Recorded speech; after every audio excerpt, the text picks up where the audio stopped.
Hi Shan, Hi. it is a pleasure to interview you. We've worked together, and I've seen your journey, the passion what you have towards the brand Page 3.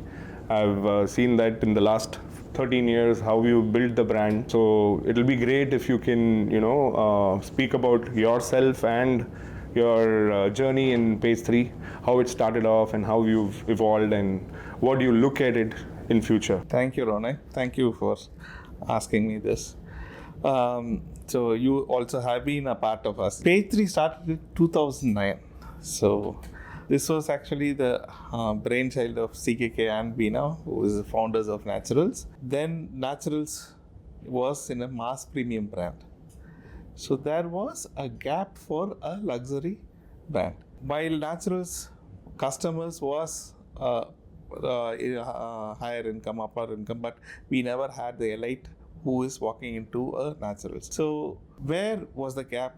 We tried to find out. There was Salon in 5-star hotels, which was clean, which was luxurious, but they never had good stylists. So that gap we wanted to fill it up. So that was how Page 3 was born. So a lot of people ask why Page 3? What is the name about it? Page 3 is usually in all European papers and Western papers, the Page 3 is the celebrity page. So it becomes Page 3 celebrity. So we wanted to name itself as Page 3, that whoever enters becomes a celebrity. And yes, we wanted to be in the luxury sector. So 2009 end, we started the first Page 3 in Nungambakam. Actually, this was the first salon in South India which had both Keraskin and Kerestas. It became a trendsetter because we brought in the best of stylists and gave the best of trainings. So it was a huge hit for us. And we found that there is a huge gap in this. Slowly but steadily we wanted to do. The second one came in Coimbatore. Since it is a luxury brand, we wanted to go slow and steady. Until 2018, before COVID, we had around 8 salons. Now, post-COVID, the market is booming. Why? Especially in luxury segment. Because Page 3 had a very, very strong sanitation protocols, and it was always the hygiene we took care was very, very important for us. So customers had that confidence in coming back post-COVID, and we found, because of all the IT industry where people are work from home culture has started, we thought there was a huge gap in B cities. So that is how we started growing. Now we are 25 salons, and we are also concentrating a lot in B cities where we are literally monopoly there, because only mass premium brands are there. Agreed. So now there are 25 salons, and there are few others in pipeline as well. Yes, we have around 10 more in pipeline. That's great to know. And how do you differentiate like Page 3 compared to mass market salons?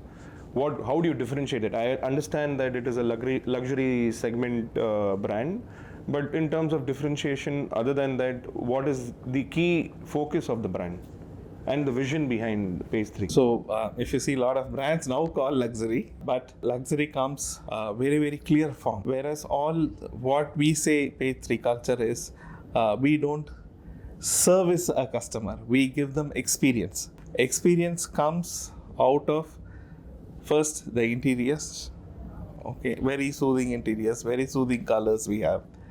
Our trained staff, they are continuously trained on the latest fashion, latest cuts, or on the therapy side, the skin. And we do have the best of the brands in our salon, which enables the staff also to give the best of the services. It is an all-around salon, which we do hair, skin, nails, therapies, and now we are entering into aesthetics also. All our service providers are there for years. Our attrition is very, very low, which is our key strength. When the same stylists are there in the same salon, the customers tend to come because the customers get attached to a stylist. So what happens is they get comfortable to a stylist, and they expect the same stylist to get the service, and we do that. In turn, our retention becomes higher. That's the most important factor, I guess,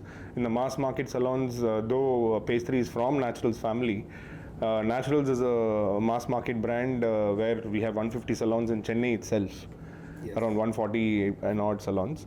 Whereas Page 3, there are only 7 salons. That's right. So, which is again in the last 12 years, we've expanded to about 7 salons. 7 salons. The market opportunity and the expansion strategy also is very slow, according to me, for Page 3 in terms of choosing the right strategic pockets is what I feel is the advantage for long term for the franchisees as well. According to you, there are many kind of investors. Like there are people who are looking at it as a passive income. There are people who are looking at it as a primary business where they want to quit their primary job or whatever they are into and get into the business.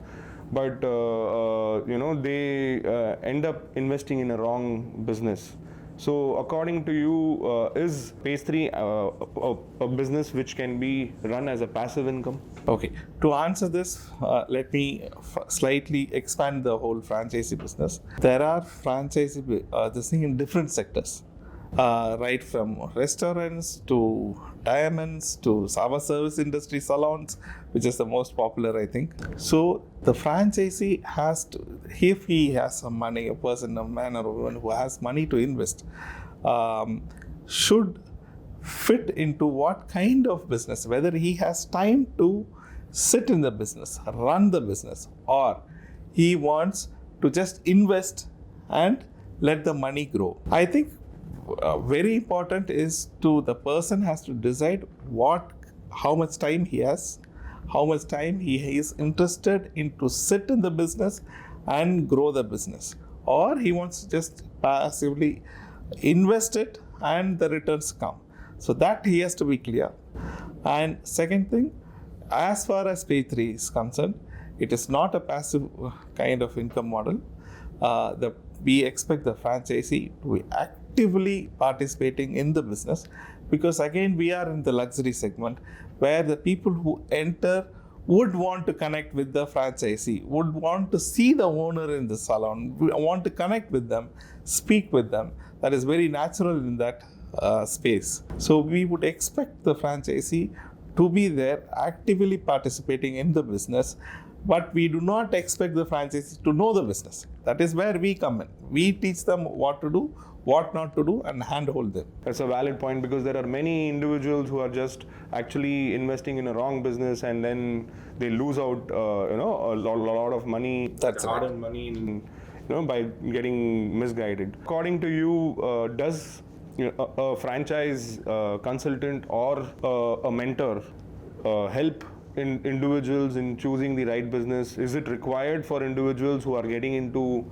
franchising business for the first time? Does it help? I think it is absolutely essential to have a mentor or a franchisee manager who knows the business. Why? Because anybody with money would want to invest in any business, some business, but they would not know the market. Number one. Number two, even if they decide, okay, I am going to invest in the beauty space, or I am going to invest in the retail space, there are many brands which offers the franchisee. Okay, many promise lots, but the person who has the money to invest should know which is right and which is wrong. I think this is where the mentor or the franchisee managers come into play. Franchisee consultant comes into play, because they are in the market, they research all the brands, and they know which is right and which is wrong. And I think they would perfectly guide them. Now, according to you, being in the business for almost 17, 18 years of your journey, you've been in this industry, what are the key points one has to follow to run a successful business? To run any successful business, okay, I think you have to put your time and hard work, number one, apart from the money, okay. Be persistent, okay, don't lose hope. It is a roller coaster ride. There might be highs, there might be lows. The key is to hang on, okay. You hang on, you will reap the benefits, okay. Number two, if it comes to a franchising, okay, things are relatively easier because the franchisor has already proved the business. So lot of things comes easier to you. because the model comes easier, the way to make money, the business is there because they have proved already, and they will tell you how to set it up. Your time and your interest in the business should be there to make any business successful. Absolutely, absolutely. Still, see, that's where this kind of information is very important, because even after guidance and even after giving proven business models, there are people who still make mistakes.